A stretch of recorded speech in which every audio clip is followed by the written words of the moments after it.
The story of Sudeki has undergone many changes over the years. There's almost too much to say at the very start of the game, so we came up with the idea of using a shadow puppet play to kind of explain the background to the story. Sudeki itself is the name given to a planet which is created for the god Tetsu. From his own self, he draws a brother, but when he splits himself into two, the character traits of that lie within him are separated also. So there's an evil Tetsu and a good Tetsu. The evil Tetsu takes on the name Haigu. Tetsu manages to get 4 heroes from the world to fight on his behalf and defeat his brother in battle. The storyline itself takes the player on a journey through 3 different worlds in which you meet a variety of characters, and the idea is that the player is always searching for the truth but is never quite sure who to trust and who to believe.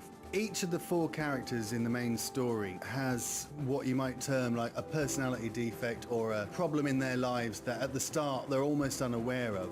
But by the end of the story, they have to confront the parts of their character that they need to overcome in order to become rounded people. Ailish, for example, is a very naive person at the start of the game. Tao is a little bit brash and doesn't really think about what he's doing. Elko, on the other hand, thinks too much. And Buki is such a serious girl, she really doesn't know how to enjoy the life that she has. The driving force for the first half of the game is really Elko, the scientist, and his continuing quest to build the crystal machine for his queen Lusika. The machine is designed as what they term a peace shield that protects the castle from all invaders. When the world was split, the portals were shut down for many years, and it's only when our characters begin their adventures that they discover how to open up the portal system again, and this enables them to travel all the way through the known universe of Sudeki.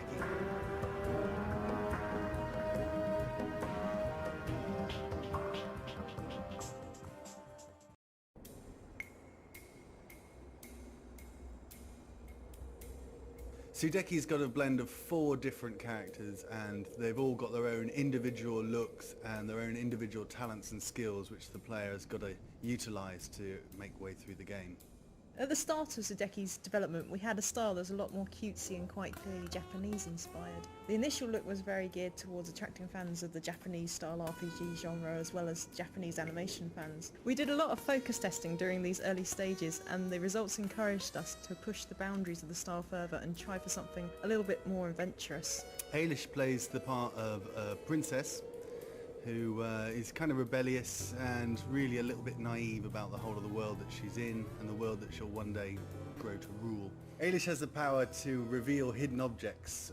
By going into first person, the player can dispel magical illusions. Tao's gone through a lot of different looks as well. We had to strike a balance between keeping the anime aesthetic and making him the sort of character that most people are going to want to pick up and play. Tao is the swordsman of the group, and for most people we presume that he'll be the character that they most bond with. He's all brawn and no brains. He's classic hero material, a soldier in the Illumina Guard. Tao has many different combos which the player can use to defeat enemies, and he also has the skill of being able to move very heavy objects. Buki's the one character who, right from the very beginning of the game, from the very first concept, we've always felt that her look has been about right, and so she's changed less than all of the other characters. Buki's an anthropomorph, which means that she's half human and half cat. She comes from a race of animal people.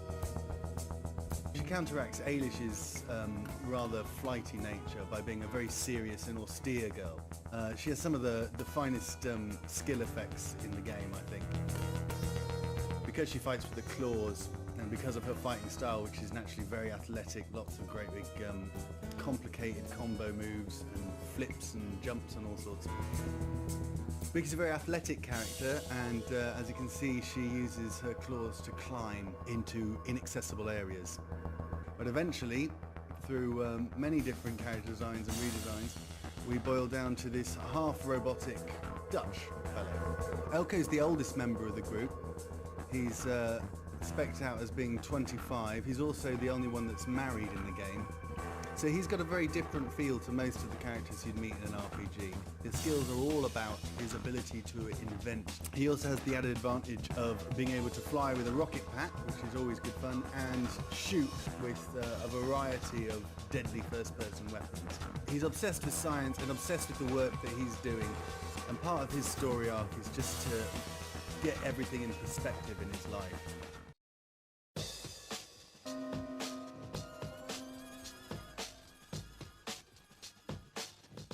Here you can see the behemoth. He's one of our bosses. You can see from the little snapshots the underlying structure of the characters, and then there's the textures on the top, which is like gives it the colour and the life.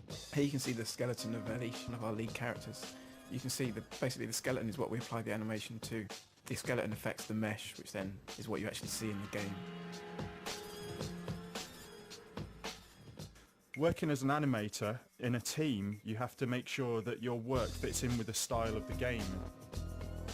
And here is the same sort of breakdown of one of the Buki's combat moves. So you can see the skeleton working away underneath.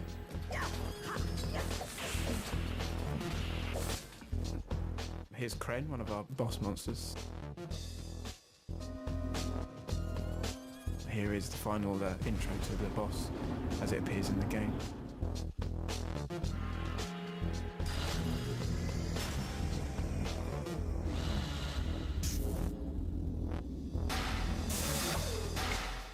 This is one of the cutscenes from the game. We don't always have to animate the characters by themselves. In this boss introduction here with Nasaria, we have to animate all the characters in one scene together, just like animating a film basically.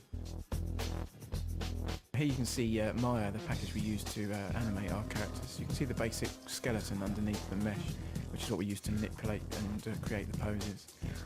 We work on a kind of keyframe basis, so I'll set a key at 0 and then move to the time I want and set another key pose, so the Maya will then interpolate the gap, and you can control that using curves and stuff. This is the tool we use to animate the facial expressions of the characters in the game. Sometimes Buki needs to get sad or happy, and this is the tool we will use. Also, this is what we will use to do the lip syncing in the FMAs and in-game animation as well. And here you can see Buki's face being distorted by the phoneme designer, which we use for all our lip sync animation.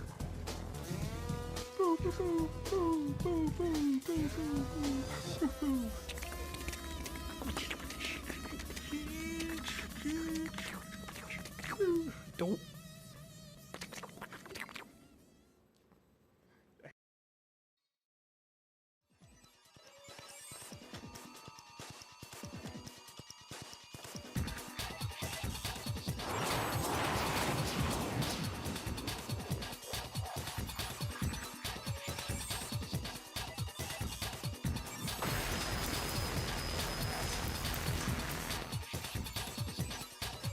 This is our Rivka's spawn.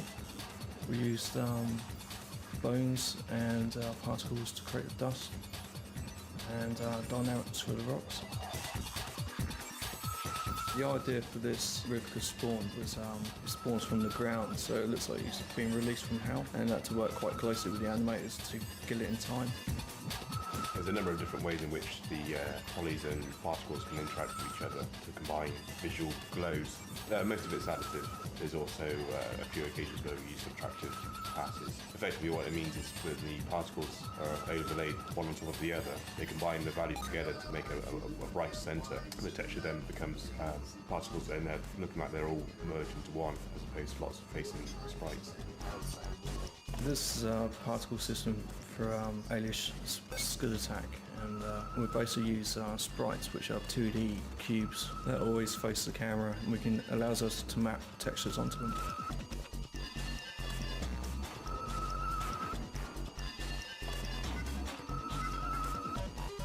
Yeah, sometimes the animations look completely empty without effect, and it just wouldn't work without any effects. I think the wireframes definitely give you a sense of the number of particles and polys that the engine's shifting around at any one time, bearing in mind that a number of effects can be played at any one time. Basically, we was quite free to come up with anything really that we can imagine for effects. We wasn't restricted in any way. We also had to do camera work as well to show the effects off the best way possible.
malfunction.